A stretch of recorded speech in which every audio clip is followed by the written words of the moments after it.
WWF Warzone. I remember this is one of the first games. I remember the local video store used to have PlayStation games, and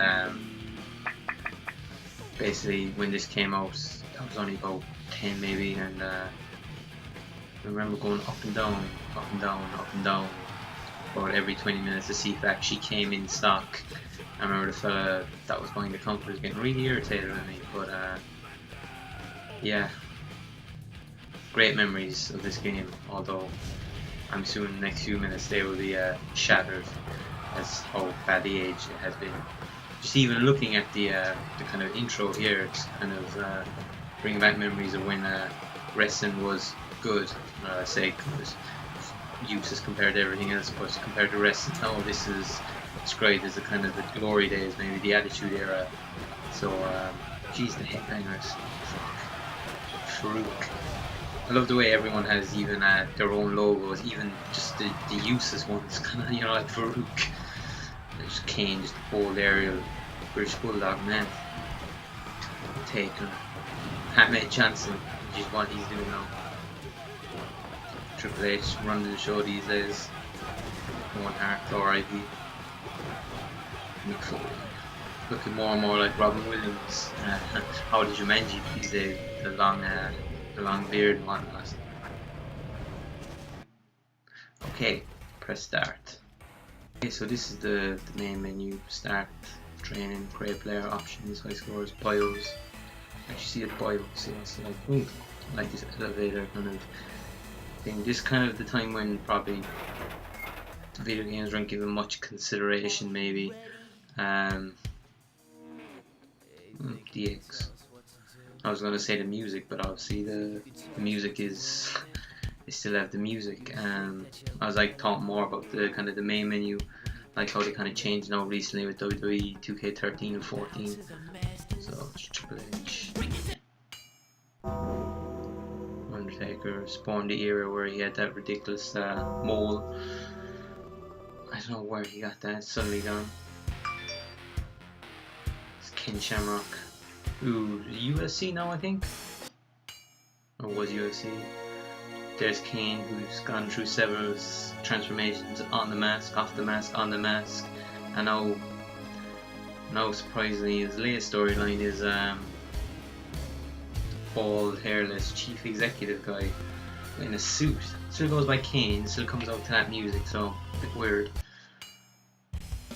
There's Headbangers. One of them is that Trasher.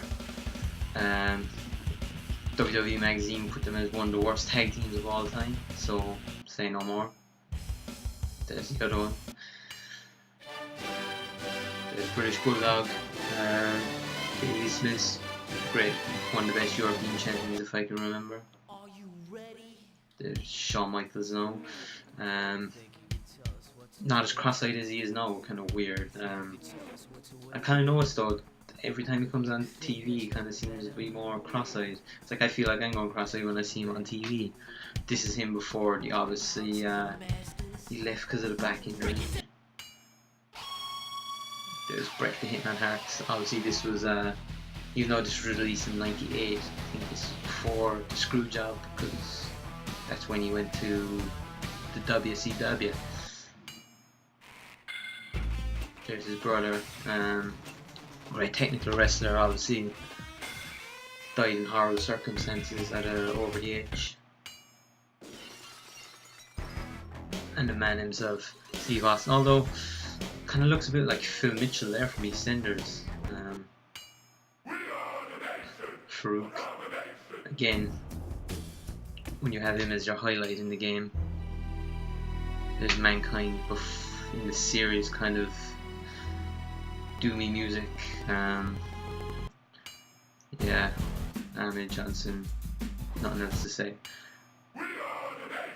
Rocky Maivia before he became the multi-million-dollar actor and whatnot. Goldust, probably one of the weirdest characters ever. Come back recently and has actually been one of the better players. And then I think these are all the the second. If you go through again, these are all the second outfits. So get out of that now. Back at the elevator, and I think we'll just start game.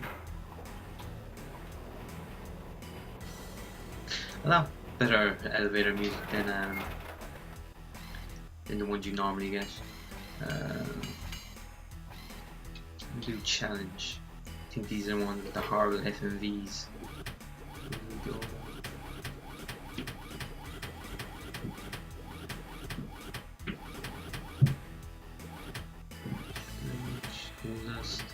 I think we'll go Austin. Or Phil Mitchell. Whichever suits.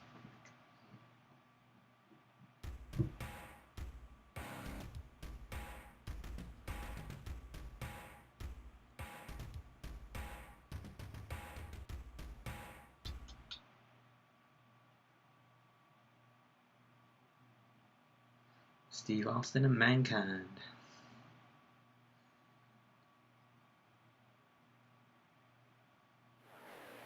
Welcome to the World Wrestling Federation, the revolutionary force in sports entertainment.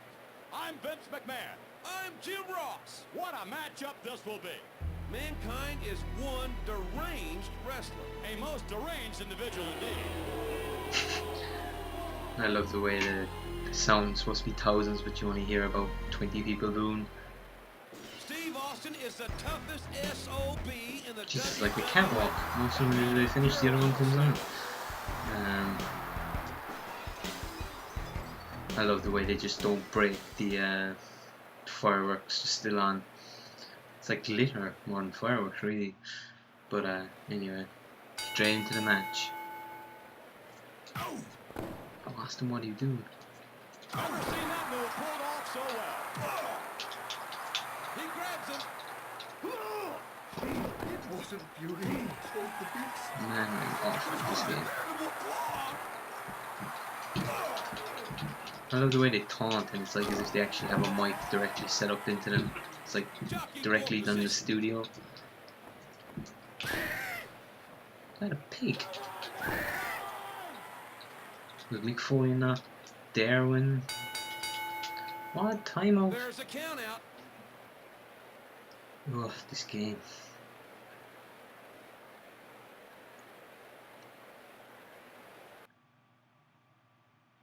Kind of wish I only went up one or twice when I was young.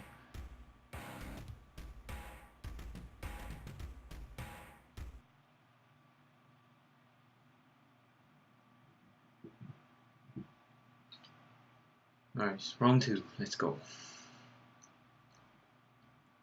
I think my problem was I think I hit left as I directly went in. Okay. Where am I going out? Get back in. That was slick. How brutal. Steve Austin can't shake the cobwebs out. Oh, I can't believe I was so good at this game before.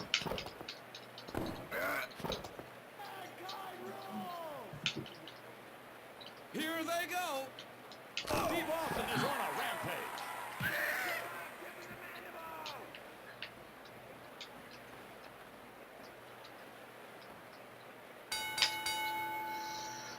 You know what, this game is just frustrating.